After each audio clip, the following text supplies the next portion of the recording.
Yinlin is just not a good pull to make anymore, and today I aim to tell you why that is. My name is Juice, and let's get into it. For starters, here's the thing. She was released back in 1.0, so I can't really fault her for this, but her kit is just really unremarkable. The main thing that she does is damage, and that's pretty much it. She does damage. Now yes, she is indeed a buffer of liberation percent and electro percent too, but how much does that matter when she's not really all that used nowadays? We have far more options over her now, and there's not really any particular reason to use Yinlin in specific. Now don't get me wrong, if you give her Stringmaster, then yes, her damage contributions aren't half bad at all, but honestly, you can get more team performance overall by using pretty much any other option.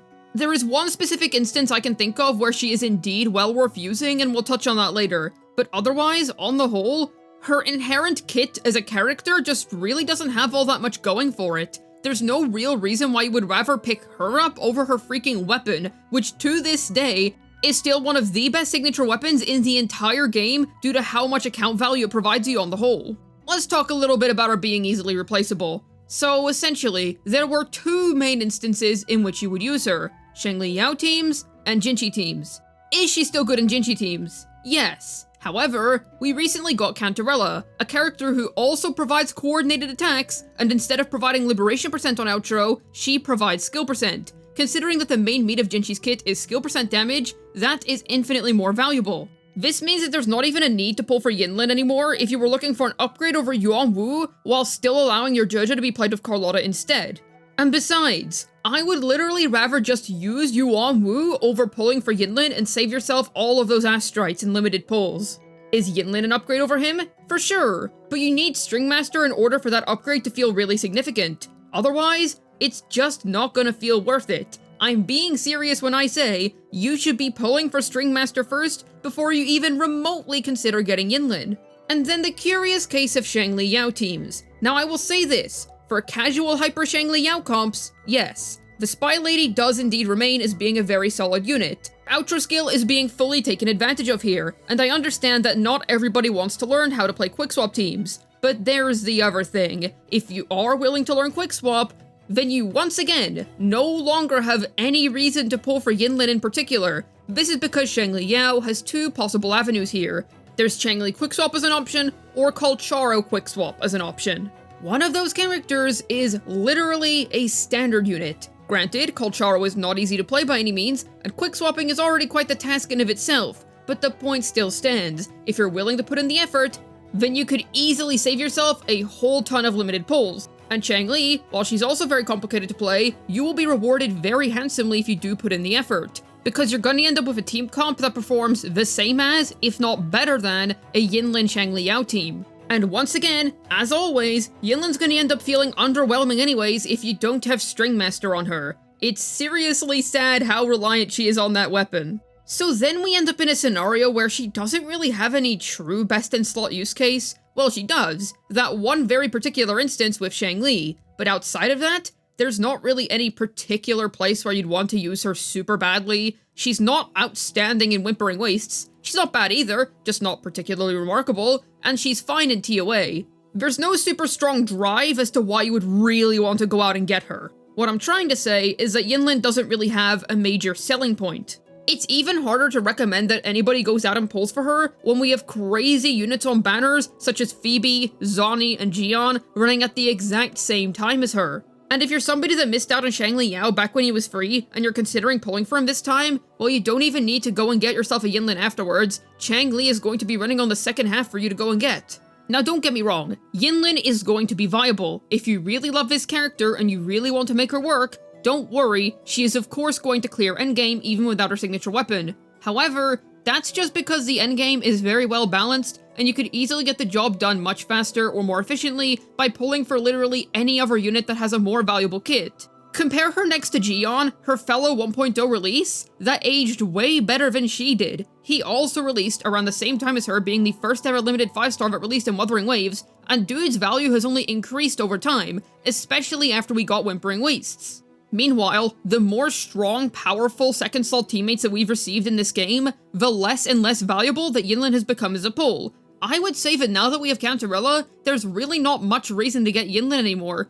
I think the main thing that I really want to drive home right now is how good Stringmaster is. Oh my goodness, that rectifier is omnipotent in its meta presence. That thing has single-handedly made every other rectifier feel less worth pulling for, because if you just have one Stringmaster, at least within the TOA where you can weapon swap effectively, you will be covered for all of your future rectifier DPSs.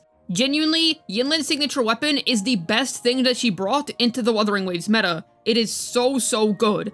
I think that if you're going to spend pulls on anything Yinlin related, it should be that. And if you really do still want to play Yinlin, get the weapon first before considering pulling for her, because then you're going to really be patting yourself on the back when not only does your Yinlin feel a whole lot better to play, but every other rectifier character on your account now feels better to play in turn. I honestly don't think that even Kuro Games themselves foresaw how powerful Stringmaster would end up becoming in the future. You see, Yinlin's main gimmick is the fact that she does damage, so naturally, Stringmaster was tuned to that fact, and made so that it provided a whole crud ton of stats. Another thing that makes it even harder for me to say go get Yinlin is the fact that none other than this silly painter herself, WuWa, is going to be running on the same half as her. That's right. That support that is best in slot for none other than the esteemed Montelli lady Carlotta, one of the best DPSs in the game. Her synergies are extremely high value. Compare that to Yinlin, where she has one pretty good Shang Liao team that can still be outclassed with a little bit of extra effort. And shoot, WuWa has Jinchi teams too if that's more your style. So when you consider that WuWa is going to be running on her half, and we had Counterella come out not too long ago, it's very hard to justify saying, go get Yinlin of all characters. I just can't really see a future in which Yinlin in particular would be a really good pull to make. If Kuro decided to make more electro-liberation-based DPSs that could really benefit from Yinlin's outro skill, then maybe she would indeed come back in some way, shape, or form. However, I highly doubt that that would come anytime soon when we already have 2 of those in the game at this stage. Maybe they will later down the line, but at that point, who knows? Maybe they'll even have a Yinlin replacement, or it'll be another situation like this, where other options are more worth using anyway if you're willing to put in some extra gameplay effort. Now, if you wanted to throw something else into the mix, make it where coordinated attacks, electro percent, and liberation percent were all wanted by a specific DPS unit, then sure, Yinlin would end up being that particular character's best in slot. But that is a very specific type of unit, and I don't think that they would be coming for a very long time. And future units needing coordinated attacks potentially also isn't really enough to bring Yinlin back, because we've already seen that with Jinchi, other coordinated attack units are just more valuable at this point. Now once again, if a character demanded Yinlin's specific qualities, then sure, she would end up being a good teammate. But as it currently stands, there's just not really any character that really wants her qualities. Now sure, she's an amazing liberation percent buffer, but that's just not really all that relevant in the current meta climate. Skill percent is just a much more valuable form of buffing, hence why WuWa and Counterella are just better units right now.